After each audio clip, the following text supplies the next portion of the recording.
Alors, on est toujours dans notre thème, dans notre lecture du thème de la résurrection. Père Morin, c'est un peu un thème complexe, mais c'est vraiment intéressant. Et on a parlé de la rencontre avec le ressuscité qui bouleverse la foi de Paul. Et maintenant, on va essayer de se poser la question de savoir en quoi ça donne une autre vision de la mort, d'avoir cette vision du ressuscité.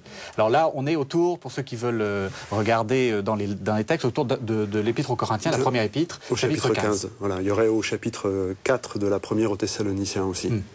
À deux reprises, dans ces deux textes-là, les chrétiens de Thessalonique et de Corinthe connaissent les premiers deuils depuis leur conversion. Oui, et c'est un drame, parce qu'ils croyaient que... Aujourd'hui comme maintenant. Qu'ils allaient être ressuscités tout de suite, quoi. Voilà, ils croyaient que la foi en la résurrection les préserverait de la mort. Et ils font l'expérience d'un frère, d'un parent, d'un ami qui décède, et ils disent à Paul, mais alors c'est quoi, Et Paul leur dit, mais non. Et Paul a dû faire lui-même, je crois aussi, ce chemin, puisqu'il dit que ça a été pour lui l'objet d'une révélation. Et il dit, je suis sûr d'une chose, c'est que ceux qui sont endormis dans le sommeil de la mort, Dieu les ressuscitera, et ensuite, en un clin d'œil, voilà, pour dire la facilité et la force de la... voilà. Allez hop, il nous relèvera, il nous ressuscitera, il nous transformera, nous les vivants. Nous qui serons vivants quand le Christ reviendra ressusciter tout le monde. Oui, c'est dans l'épître aux Thessaloniciens où il dit il y a le son de la trompette. Le son de la trompette et voilà, ça marche d'un coup. Le timbre de la voix de Dieu. Voilà. Et hop, comme Dieu a dit, et ça la est, il nous appellera par notre nom et on sera ressuscité. Alors, c'est magnifique. Qu'est-ce que ça dit sur la mort? Pourquoi est-ce qu'il faut mourir? Alors, du coup, on ne parle plus de la mort. Enfin, on en parle encore parce que c'est une réalité qui est présente dans notre existence. Mais il y a un autre vocabulaire qui progresse, qui avance, qui se fait jour. C'est celui du sommeil. C'est une métaphore qui existait, c'est pas un vocabulaire inventé. Ce qui est nouveau, c'est la manière dont il s'impose dans la pensée. Comparer la mort à un sommeil appartient à l'humanité tout entière. Hein.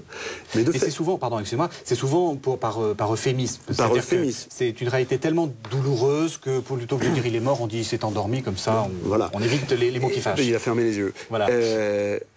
Et Jésus et Paul, enfin Jésus d'abord, dans l'épisode de la guérison de la fille de Jaïros, quand il rentre, on lui dit à quoi ça sert de déranger le maître puisque la fille est morte, il dit non, elle n'est pas morte, elle dort. Et donc Jésus nous invite à prendre ce vocabulaire au pied de la lettre. Ce que fait Paul, fort de sa foi en la résurrection de Jésus, et il dit ceux qui sont endormis dans le sommeil de la mort. Et alors, je crois que la foi en la résurrection nous invite à dire la mort n'est qu'un sommeil. Je dirais pas la mort n'est rien. La mort n'est qu'un sommeil. C'est douloureux pour nous parce qu'on ne voit plus ce que nous aimons, mais celui qui meurt ferme les yeux et s'endort dans le sommeil. Il faut prendre la comparaison jusqu'au bout. Les psychologues nous apprennent que quand on était petit, on avait du mal, quand on s'endormait le soir, à savoir que c'est nous qui serions réveillés demain. Oui. Et on est dans la même situation par rapport à la vie éternelle. Oui. On a du mal à fermer les yeux le soir de la vie parce qu'on ne sait pas qu'on sera réveillé. Et notre maman nous disait il faut dormir pour être en forme demain. L'expérience faite, c'est vrai.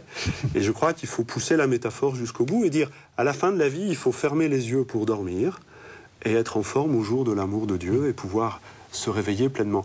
Le sommeil est quelque chose de réparateur pour nous. Il nous permet d'être nous-mêmes demain, d'assimiler la journée d'hier et d'être présent aujourd'hui.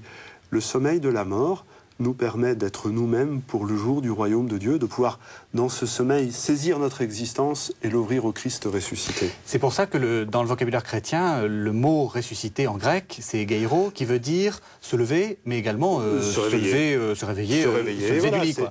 La métaphore du sommeil et du réveil, pour parler de la mort et de la résurrection, préexiste.